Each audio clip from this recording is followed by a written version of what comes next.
अभी काशी में हमने देखा कि आप तो भगवा पहनते ही हैं, प्रधानमंत्री ने भी भगवा पहना हुआ था और प्रधानमंत्री जब गंगा में स्नान कर रहे थे उन्होंने पूजा अर्चना की, तो प्रधानमंत्री और मुख्यमंत्री दोनों भगवा में नजर आए। ये अपने आप में एक बड़ी स्टेटमेंट थी। भगवा भगवा भारत की परंपरा का हिस्सा है, भारत की सनातन संस्कृति का प्रतीक है। जिसको भारत की परंपरा और भारत की संस्कृति पर गौरव की अनुभूति होगी वह भगवा पहनने में संकोच नहीं करेगा। लेकिन जिसको भारत की परंपरा और भारत की संस्कृति पर गौरव की अनुभूति नहीं होती थी, जो एक्सीडेंटल हिंदू हैं, वे भगवा को सांप्रदायिकता के प्रतीक के रूप में देखते हैं। और ये एक्सीडेंटल हिंदू ही देश के लिए सबसे ज्यादा खतरनाक है। और ये है कौन एक्सीडेंटल हिंदू? आप अखिलेश की तरफ इशारा कर रहे हैं। मैंने कहा ना, ये वही लोग हैं। दूसरा, काशी का मैसेज अपने आप में अद्भुत है और मैं तो देख रहा था उस समय, कुछ चीजों को मैंने बहुत नजदीक से वहां उस दिन देखा। वहां पर हजारों की संख्या में देश के सभी बड़े धर्माचार्य आए थे, विद्वज्जन आए थे, समाज के अलग अलग तबके से, समाज से जुड़े हुए लोग भी वहां आए थे और पूरा देश और पूरी दुनिया देख रही थी उस कार्यक्रम को। नमामि गंगे परियोजना और Ganga action plan, Ganga action plan के बाद गंगा मैली की मैली रह गई थी, बल्कि पहले से ज्यादा मैली हो गई थी। मुझे याद है मैंने 2009 से लेके 12 के बीच में अपने कई कॉलिंग अटेंशन संसद में रखे थे गंगा जी की अविरलता और निर्मलता को लेकर के।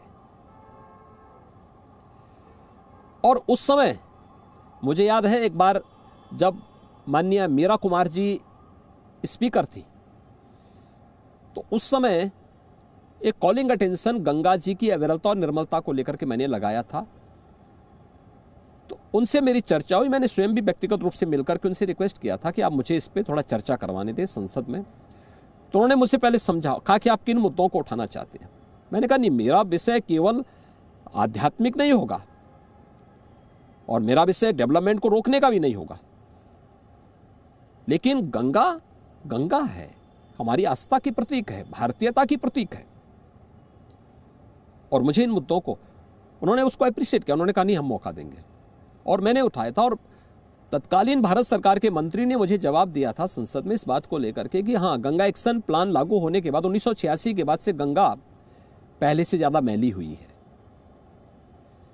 प्रधानमंत्री मोदी जी 2014 में प्रधानमंत्री बनने के बाद उन्होंने नमामि गंगे परियोजना लागू की। 19 में प्रयागराज कुंभ हुआ।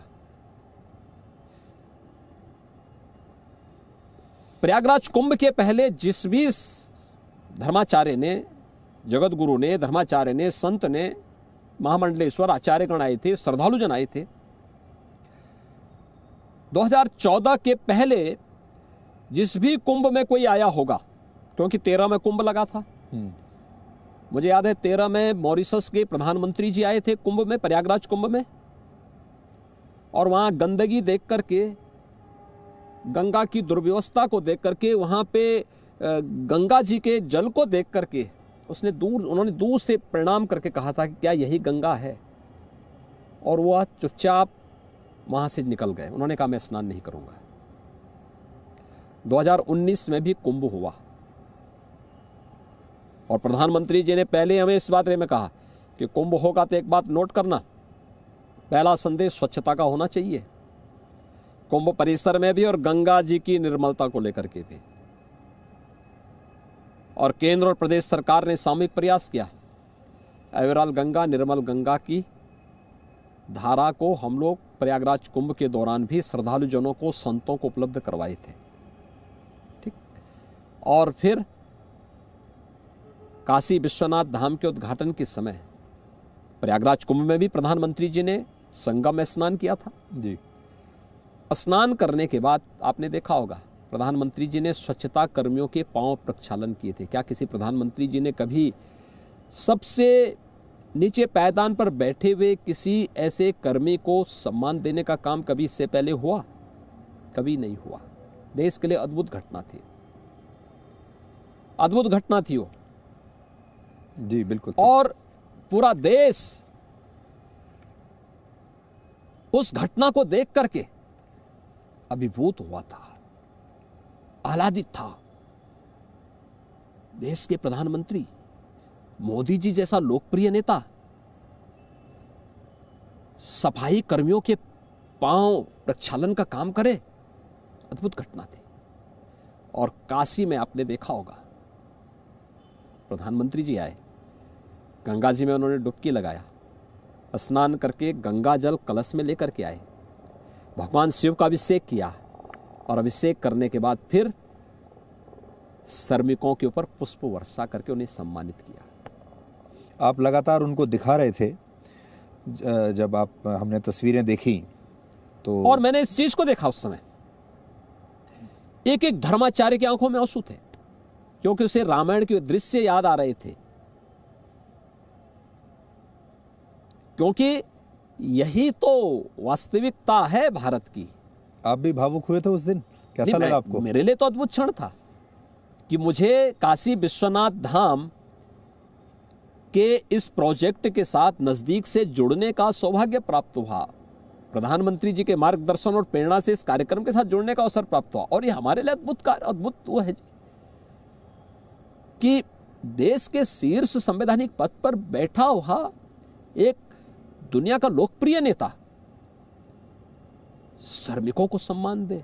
आपसे कुछ कहा उस दिन उन्होंने? जब हम तो सुन नहीं पा रहे थे कि आप दोनों क्या बातें कर रहे हैं, जब आप उनको दिखा रहे थे सारा परिसर, प्रधानमंत्री जी ने आपसे कुछ कहा? प्रधानमंत्री जी ने मुझे, जब मैं एयरपोर्ट में प्रधानमंत्री जी को वहां पर स्वागत करने के लिए एयरपोर्ट पे था, एयरपोर्ट से हम लोग साथ ही आए, प्रधानमंत्री जी ने मुझसे पूछा कि आपने धर्माचार्य जो आए हैं इन सबसे मुलाकात कर ली? मैंने कहा नहीं, मैं मुलाकात नहीं किया क्योंकि मुझे समय नहीं मिल पाया था, क्योंकि सभी ज़्यादातर धर्माचार्य सुबह ही आए हैं, कुछ रात्रि में आए थे तो उनसे मेरी टेलीफोन से बातचीत हुई थी। उन्होंने कहा कि मैं जब तक स्नान करता हूँ कि आप सभी धर्माचार्यों से मिल लेंगे? मैंने कहा मैं भी चाहता था कि अगर मुझे समय मिल जाता मैं तत्काल एक बार उनसे सबसे मिल लेता।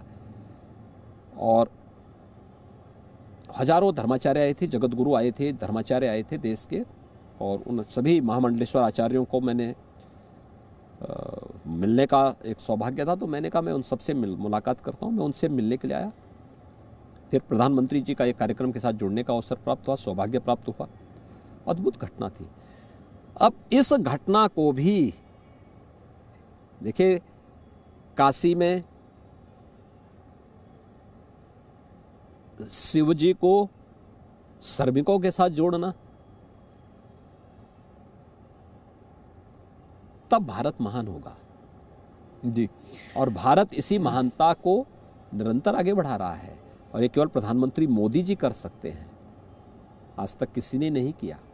अब आपके विरोधियों की बात करते हैं। आप भगवा पहनते हैं, उसके बाद आप अब्बा जान वाला बयान देते हैं, भाईजान वाला बयान देते हैं, चचा जान वाला बयान देते हैं, और उससे आपके विरोधी ये कहते हैं कि आपके क्षेत्र में जो मुस्लिम वोटर है वो असुरक्षित महसूस करता है, उसको एक संदेश जाता है कि आप उनके मुख्यमंत्री नहीं हैं।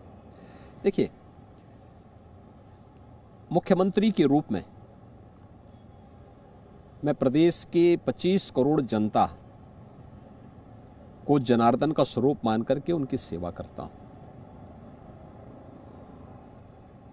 बिना भेदभाव के, बिना भेदभाव के। इसमें शासन की योजना हो, कोई भी योजना हो, कोई नहीं कह सकता कि जाति के नाम पर, क्षेत्र के नाम पर, मत या मजहब के नाम पर किसी के साथ भेदभाव हो, क्योंकि ये हमारे जीन्स का हिस्सा नहीं है। हमने तो एक ही मंत्र सीखा है मोदी जी से, सबका साथ सबका विकास। पर जब आप कैराना में गए तो वहां पर भी आपने एक बयान दिया। एक दूसरा, कुछ मुद्दों पर जिस पर कोई समझौता नहीं हो सकता, और वह है, हम सार्वजनिक जीवन में आए हैं कुछ मुद्दों को लेकर के ध्यान में रख करके। एक, राष्ट्रवाद के मुद्दे पर कोई समझौता नहीं हो सकता, कोई भारत माता को गाली दे, भारत के मानबिंदुओं का अपमान करे, भारत के महापुरुषों का अपमान करे, भारत के पवित्र तीर्थों को अपमानित करे, भारत के पवित्र प्रतीकों को अपमानित करे, ये स्वीकार्य नहीं।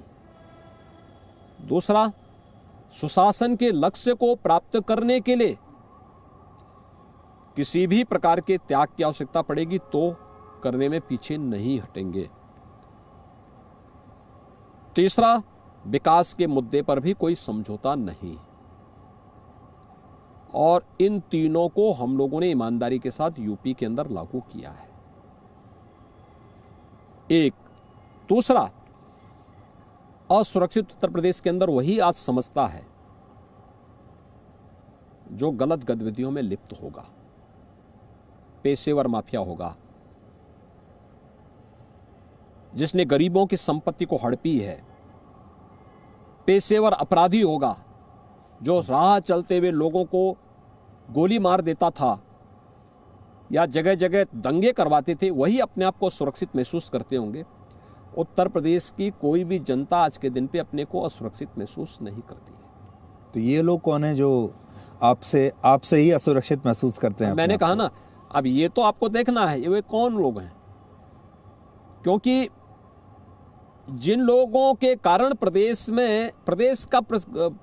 को एक दंगा प्रदेश मान लिया गया था, जिन लोगों के कारण प्रदेश को अपराधग्रस्त प्रदेश मान लिया गया था, जिन लोगों के कारण उत्तर प्रदेश को यह मान लिया गया था कि उत्तर प्रदेश में कुछ नहीं हो सकता, तो आज जब हो रहा है तो उनको तो भय होगा ही होगा। Presenting B News app available on Google Play and App Store. Download it now.